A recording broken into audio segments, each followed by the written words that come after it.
सो किसी इंसान को या पूरे समुदाय को ब्रेन वॉश करने के 5 तरीके हैं। फर्स्ट है आइसोलेशन। स्कूल के शुरुआती सालों में आपको आपके फ्रेंड्स एंड फैमिली से अलग किया जाता है। ये बात आपने नोटिस की, क्योंकि इस समय में हम कमजोर होते हैं और जितना ज्यादा इंसान कमजोर होता है उतना ही उसे इन्फ्लुएंस करना, उसे प्रभावित करना आसान होता है। फियर यानी डर। एक डरा हुआ इंसान कभी भी क्लियरली नहीं सोच सकता और बहुत हाई चांसेस है कि ये लोगों की बात बड़ी ही आसानी से मान ले। इसीलिए सबसे पहला काम जो टीचर्स करते हैं वो है स्टूडेंट्स के मन में डर बैठाना, ताकि उन्हें इन्फ्लुएंस करना आसान हो। थर्ड है रेपिटेशन। सारी रूल्स एंड रेगुलेशंस जैसे अच्छे मार्क्स लाना, टीचर्स का कहना मानना, बड़ों का कहना मानना, होमवर्क समय पर करना, डिसिप्लिन, इन सब को हर रोज रिपीट करवाना, जो कि हैबिट से होते हुए मान्यताएं बन जाएंगी और यही मान्यताएं चरित्र में घुलने लगेंगी और अपना असर दिखाने लगेंगी।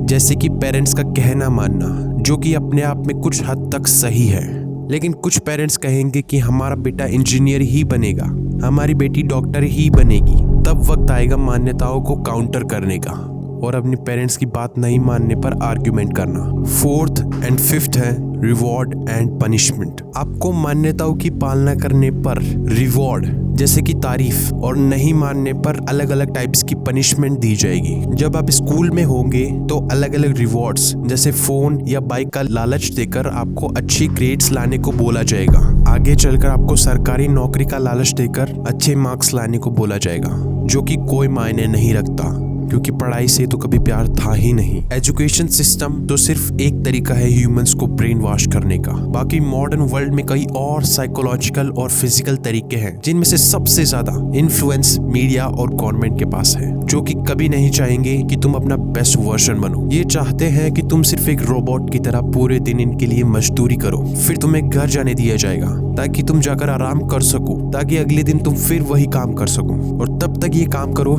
जब तक कि तुम्हारे बच्चे जॉब में ना लग जाए। इसलिए आप भी अपने बच्चों को उसी एजुकेशन ट्रैप में डालते हो, जिससे कि वो भी ब्रेन वॉश्ड हो सके फेल होने के लिए, एक कम सैलरी वाली छोटी सी नौकरी पाने के लिए, और अपनी पूरी उम्र मशीन की तरह वो काम करे जो उसे पसंद भी नहीं है, बट वो उसे पैसे के लिए करनी पड़ रही है। और अगर आपने अभी इस ट्रैप से निकलने के लिए स्टेप्स नहीं लिए तो शायद आप भी इसमें फंस जाओगे और फिर बूढ़े होने के बाद आपको लगे शायद मेरी किस्मत खराब थी, क्योंकि मेहनत तो मैंने बहुत की। Social media. या तो तुम सोशल मीडिया का यूज करते हो या सोशल मीडिया तुम्हें। तुम सोशल मीडिया का यूज तब करते हो जब तुम इसे एक लाइब्रेरी की तरह अज्यूम करते हो। तुम्हें फोन उठाने से पहले मालूम होता है कि तुम क्या देखने वाले हो। इन्फ्लुएंसर्स, जो तुम्हारे थॉट्स को, तुम्हारे विचारों को इन्फ्लुएंस करते हैं। कैसे? देखो, हम इंसान जैसा देखते हैं वैसा सीखते हैं, और ऐसा हो ही नहीं सकता कि जिस चीज में तुम घंटों इन्वेस्ट कर रहे हो उससे तुम्हारे ऊपर कोई प्रभाव ही नहीं पड़े। जैसे जैसे टाइम के साथ तुम कंसिस्टेंसी के साथ स्क्रोलिंग करोगे,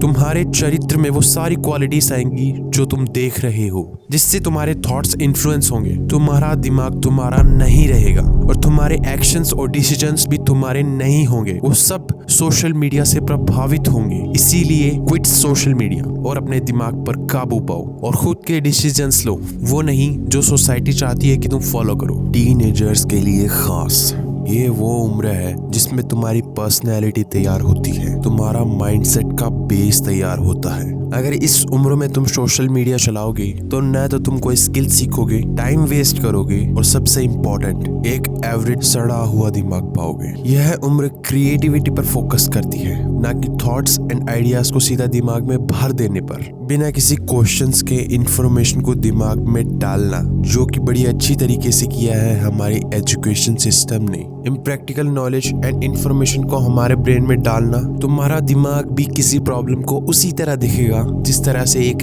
एवरेज इंसान देखता है। क्रिएटिविटी डेड हो जाएगी, और इस उम्र में सवाल नहीं पूछे तो तुम्हारे 20s के बाद तुम वैसे भी प्रोग्राम्ड हो चुके होंगे। चीजों के खिलाफ सवाल उठाने पर नहीं, बल्कि चीजों को मान लेने पर। ये चीज ऐसी है तो ऐसी ही क्यों है, ऐसी क्यों नहीं, ये सवाल कभी भी किसी एडल्ट के मुंह से नहीं सुने होंगे, क्योंकि दे आर प्रोग्राम्ड। बचपन से लेकर उनके 20s तक उन्हें ब्रेन वॉश किया गया है। ये चीज ऐसी है और ऐसी ही रहती है। उनका दिमाग उसके पार नहीं देख पाता और वहीं पर क्रिएटिविटी और आउट ऑफ द बॉक्स सोचने की क्षमता खत्म हो जाती है, क्योंकि तुम भी उसी तरह से सोच रहे हो जिस तरह पूरी दुनिया सोच रही है, क्योंकि सिस्टम ने तो सबको सेम इंफॉर्मेशन सप्लाई की है। और आज के जमाने में जहां इंफॉर्मेशन हर किसी के पास अवेलेबल है, क्रिएटिव इंसान एक एवरेज इंसान से 7 कदम आगे है।